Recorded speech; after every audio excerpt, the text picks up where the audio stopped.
Au nom du Père, du Fils et du Saint-Esprit. Amen. La paix de Jésus soit dans votre maison, sa paix et sa joie. Alléluia. Nous lisons le Saint-Évangile selon Saint Luc, chapitre 11, versets 47 à 54. Le contexte, c'est Jésus qui parle aux pharisiens et aux maîtres de la loi, qui leur dit leur cas de vérité. C'est sportif. Malheur à vous qui élevez des monuments pour les prophètes que vos pères ont tués. Vous reconnaissez donc ce qu'ils ont fait, mais vous prenez leur suite. Après qu'ils les ont éliminés, vous pouvez construire. La sagesse de Dieu a dit de même, je leur enverrai des prophètes et des apôtres, mais ils en tueront plusieurs. Ils persécuteront les autres, c'est pourquoi cette génération devra répondre de tout le sang des prophètes qui a été répandu depuis la création du monde, depuis le sang d'Abel jusqu'au sang de Zacharie, assassiné entre l'autel et le temple. Oui, je vous le dis, cette génération devra répondre. Malheur à vous, maîtres de la loi, car vous êtes partis avec la clé de la connaissance, vous n'êtes pas entrés et vous avez empêché les autres d'entrer. Quand Jésus sortit de là, les maîtres de la loi et les pharisiens commencèrent à lui en vouloir terriblement. Ils essayaient de le faire parler sur des tas de choses afin de le prendre au piège par ses propres paroles. Merci Jésus pour ta parole. Alléluia. Merci Jésus pour cette mise au clair.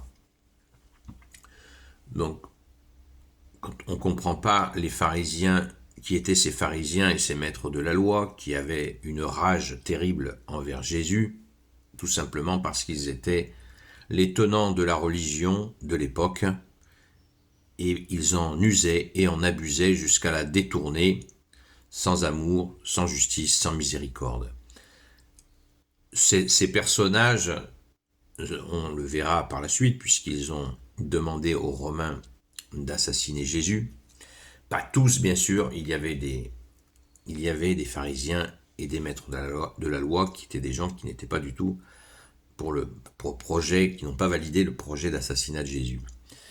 Mais il devait certainement y en avoir beaucoup, et surtout à Jérusalem, qui avaient cette rage et qui ne voulaient pas lâcher l'affaire. On va s'attarder Je vous propose qu'on s'attarde sur le verset 52. Malheur à vous, maîtres de la loi, car vous êtes partis avec la clé de la connaissance, vous n'êtes pas entrés et vous avez empêché les autres d'entrer.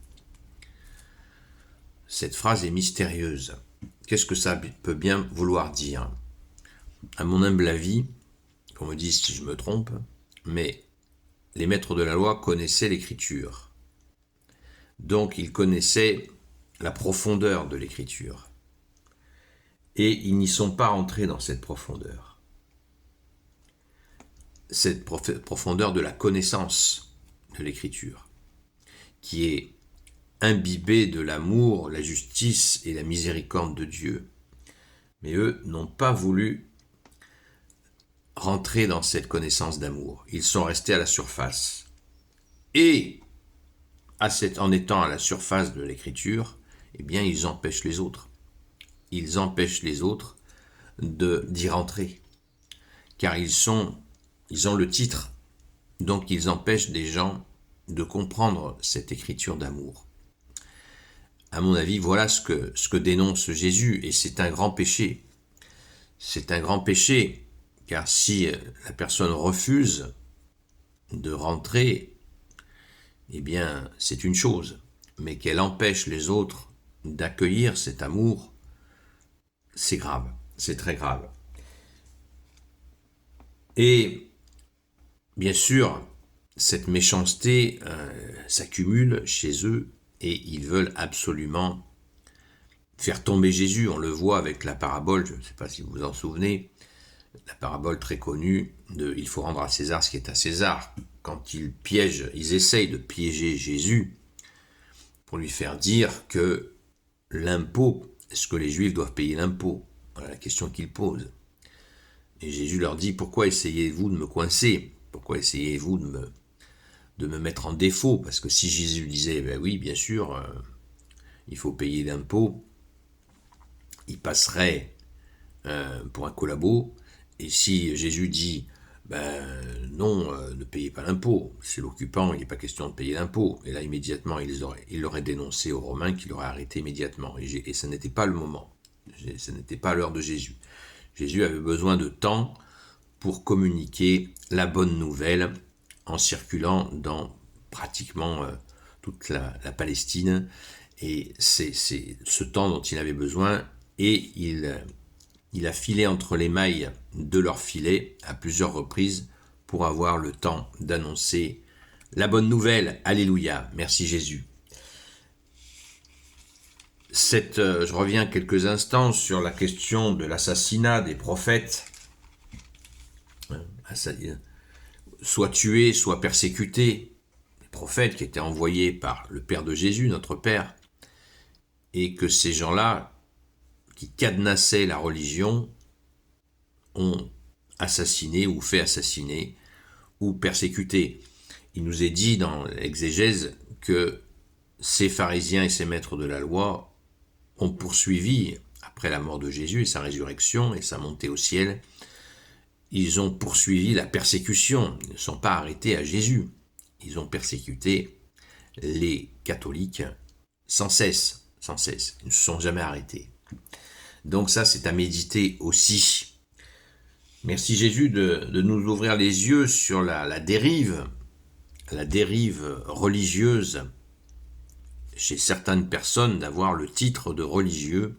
Ça peut les rendre effectivement extrêmement mauvais, comme toute forme de pouvoir en fait. On s'aperçoit que quel que soit le domaine, quand des personnes ont un pouvoir sur les autres, ils ont tendance à déborder, exagérer, et voire détourner complètement le message initial. Donc c'est grave quand c'est au sujet de questions d'affaires humaines. C'est déjà grave, mais vous imaginez l'horreur, et j'ai bien dit, j'insiste, l'horreur, quand il s'agit des questions de Dieu qui est Père, Fils, Jésus et Saint-Esprit. Donc là, Jésus est venu rétablir la vérité. Alors accueillons cette mise au clair dans la joie, parce que cette joie est synonyme de délivrance. Jésus nous a dit, la vérité vous rendra libre.